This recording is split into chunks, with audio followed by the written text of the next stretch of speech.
За яг энэ цаг мөчид оюу толгой хилцээр явж байгаа учраас хилцээртэй холбоотой асуулт бас асуухгүй. За Улсын их хурал дээр оюу толгойн асуудлаар хянах шалгах төр ороо байгуулагдаад яг 4 сарын хугацаа өнгөрч байна. За 4 сарын хугацааны хүрээнд бол бид нар нотлох баримт цуглуулах хүрээнд нийтдээ 60 мянга давсан хуудас нотлох баримт цуглуулсан байна. За энэний дийлэнх нь буюу 50%-аас дээш нь бол дандаа ямар нэгэн байдлаар байгуулгын нууц, төрийн нууц, албаны нууц, маш нууц гэсэн тамгатай байна гэсэн үг. За тэр дундаа оюу толгоос ирүүлсэн 30 гаруй мянган хуудас бол нэг бүрчлэн байгуулгын нууц гэсэн тамгатай ирсэн байна. Тэгэхээр бид нар олон нийтийн сонсгол хийхэд тэр мэдээллийг ашиглах юм боломж нөхцөл байхгүй болоод. Тэгэхдээ Монгол Улсын засгийн газраас гаргасан ажлын тайлбангууд, албан тоот, бичиг баримтууд за тэр дундаа шууд хэлээ. Сангийн яам, засгийн газрын эрхлэх газар за уул уурхай яамнаас хоорондоо солилцсон 10-20 гаруй мянган хуудас нотлох баримтын хүрээнд бас нууц, төрийн болон албаны нууц тэр үтгийг л маш нууц гэсэн тамга бас дарсан байна. Тэгэхээр бид нар засгийн газар дээр байгаа оюу толгойн асуудалтай холбоотой нотлох баримтыг бид нар хянах шалгах төр хорооны сонсголоороо ард түмэнд мэд хэрхээр нь хангахад ингээд зөрчигдөх гээд байна. Тэгэхээр танаас би асуух гээд байгаа нь энэ засгийн газрын бүрэн эрх бол энэ төрийн болон албаны нууцаар авсан бичиг баримтууд ил тод болгож нууцаас гаргах нь бол танд бүрэн эрх нь байгаа. Тэгэхээр тэр үе үеийн гаргасан сүүлийн зарим хугацаанд дуулсан энэ олон бичиг баримтуудыг засгийн газраас гаргасан энэ нууц давсан бичгүүдийг оюу толгой дээр ил болгох уу? Ил болгож иж буцаад бид нар ард түмний мэд хэрхийг хангасан сонсгол зохион байгуулах нөхцөл боломж нь нэгдэх гэдэг юм л та.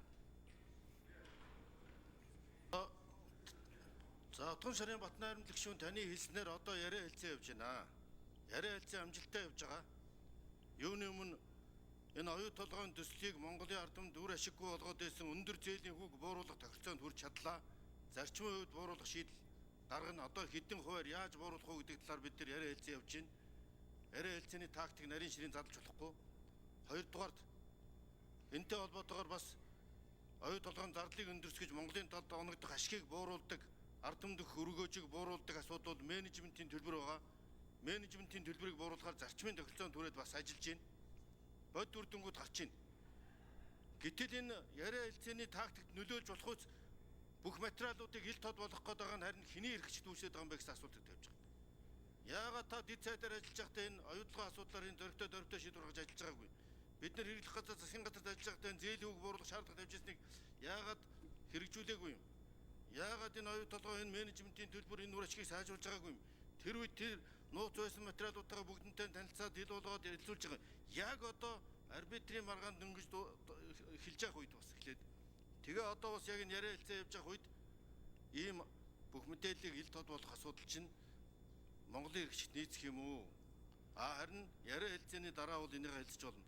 Харин яриа хэлцээнд тусалж Монголын талдаа үр ашигтайгаар шийдэхэд та бүхэн туслах хэрэгтэй байна. Тэн дээр хамтарч ажиллаач гэгээ би тантай уулзахдаа энэ зээлийн хүүгийн учир шалтгаан, гадаад нөхцөл байдлууд, өөр оролцооны талаар би танд тодорхой мэдээлэл өгч байсан тийм ээ. Өмнөх яриа хэлцээнүүдийн талаар тодорхой мэдээлэл өгч байсан. Энэ бол нийтийн эрхшигний төлөө хийх юм асуудлууд байгаа. Тэгээ нэмэлт хариултыг манай сайд өгнө. За инквайр сайд 2 минутаар хариулах боломжтой. 1 минутаар за нэг. За оюу толгойтой холбоотой төрийн нууцын тамгатай асуудлууд нэмж тодорч байгаа. Тэр дотроо манай яам дээр миний бас нууцын асуудлаар шийдвэрлсэн тоон дүнг засгийн газрын төвшөнд өөрчилж мөнгө угаасан байж болзошгүй асуудал бас гарч ирж байгаа. За Батнайрамд гишүүнийг сайн мэддэг, таньдаг хүмүүс энэ асуудлыг үйлдсэн байх боломжтой байгаа. Гарын үсэг нь байгаа. Тэгээ энэ асуудлыг бол тагнуулын байгууллагаар нууцаас гаргуулахаар би материалыг нь бэлдэж дууссан байна. Нууцаас гаргуулсны дараа хууль хяналтын байгууллагад илээр шалгуулна. За Батнайрамд гишүүн тодруулъя 1 минут. За тэгэхээр тухайлан нууцаас гаргамааргүй нь ерөөсөө да. Тэр 20 сая доллартай холбоотой тэр бүгдийн нууцаас гаргах хэрэгтэй. Тэрний ард оюу толгойн 20 тэрбум долларын асуудалтай баримтууд бас нууцаас гарах ёстой. та баялагын улгаатай тэмцэж ийн гэдэг маш том ажлын хэсэг байгуулсан. За тэр дотор за нүүрснээс гадна оюу толгой багтаж байгаа юу? Өнөөдөр тагнуулын ерөнхий газар 4-7 хоногт 4 хүний баримтчилгаа хийсэн байна. Асуудалтай гэдэг нь бол бүгдээрээ ард түмнэрээ ойлголоо. Яагаад тэрийг нууцаас гаргаж болохгүй юм бэ? Хэрвээ нууцаас гаргахгүй бол бидний сонсгол одоо сар бүрхэн дараа явах гэж байгаа оюу толгой дээрх сонсгол ерөөсө чөдөртэй тушаатаа ард түмэнд мэд хэргийг хангаж чадахгүй ноцтой зөрчсөн ийм л асуудал болох гээд байгаа юм. Тэгэхээр арбитртай холбоотой асуудлыг бид нэр огт хөндөх байгаа манай хүрээг хязгаарт байхгүй. Тэгэхээр танд түрүүчийн 7 хоног олгосон бидний хянан шалгах төр орноос олгосон захиа бол арбитртай холбоогүй хянан шалгах төр орооны хүрээг хязгаарт багтсан засгийн газар давсан нууцтай материал. За засгийн газар оюутан хулгайтай холбоотой байж болцчихгүй. Ялангуяа арилжааны шин чанартай гэрээг хилцээр контрактуудыг бүгдийг нийлд болгосон. Гагцгүй хоёр улсын гэрээгээр болон олон улсын гэрээгээр нууцлах шаардлагатай, хуулийн шаардлагатай гэрээнүүдийг бол нууцд байгаа.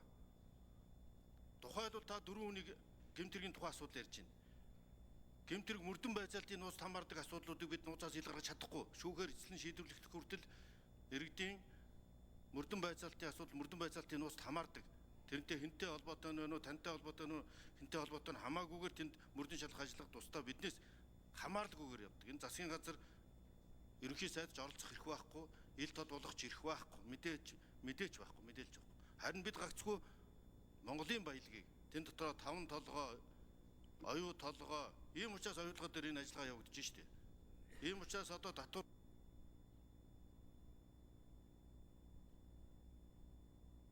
Сквадрын